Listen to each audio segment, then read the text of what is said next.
हमारे तमाम मेरी माता बहनें, मेरी चाची ताई, मैं सबका सम्मान करता हूं। मेरे नौजवान भाई जिन्होंने हमारी सुधार समिति है इनकी अपनी, और ये नौजवानों ने मिलकर इस कार्यक्रम को किया है। मैं साथियों कहना चाहता हूं, आप सबको मालूम होगा कि तीज का मतलब क्या है। अगर किसी को मालूम है तो बताओ मुझे। कोई नहीं बता पाएगा। तीज जब माँ पार्वती 108 बार जन्म लिए तब भोले बाबा उनको मिले, उस त्योहार को तीज कहते हैं। वो शंकर भगवान ये हमारी परंपरा रही है। बड़े बूढ़े पहले गांव में तीज होती थी, झूला डलती थी, वो सब अब खत्म होती जा रही है।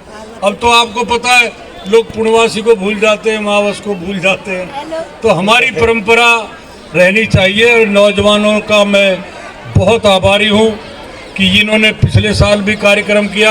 इस बहाने से सब लोग इकट्ठे हो जाते हैं और आपस में भाईचारा प्रेम बना रहता है। असली गांव में खुशहाली तभी आएगी हम सब लोग मिलकर रहें।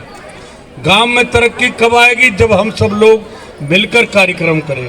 अब यहाँ पर हमारी माताएं बहनें चाची ताई सब आई हैं।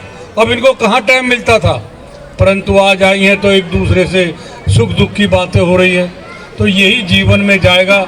और मैं तो आपका बच्चा हूँ, गांव की धूल के बराबर भी नहीं हूँ कि गांव की कृपा मेरे ऊपर रहती हमेशा।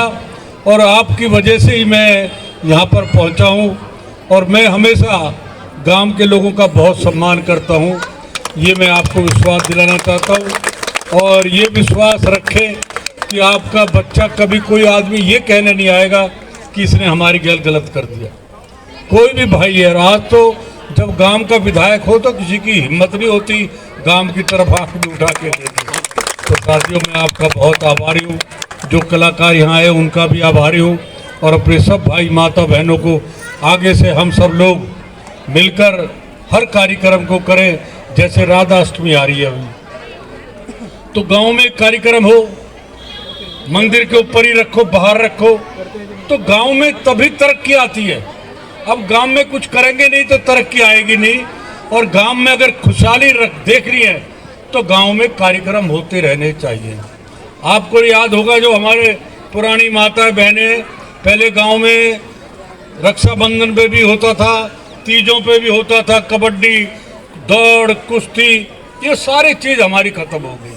और हम अपनी परंपरा को नहीं भूलना चाहिए।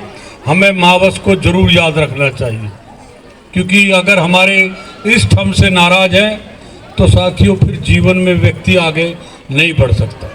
अगर हमारी रक्षा कौन करता है, हमारी रक्षा पितृ देवता करते हैं।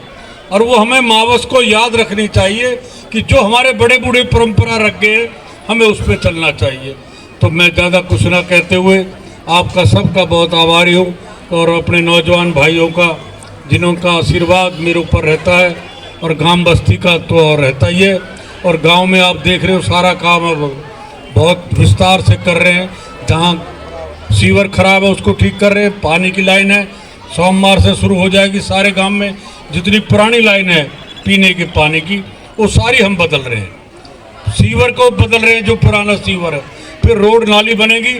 एक गेट हम यहाँ पर बहुत बढ़िया बना रहे हैं जिसमें 35 लाख रुपया बाहर गेट के ऊपर हम खर्च कर रहे हैं, जिससे गांव को पता लगे कि ये बदरपुर गांव है।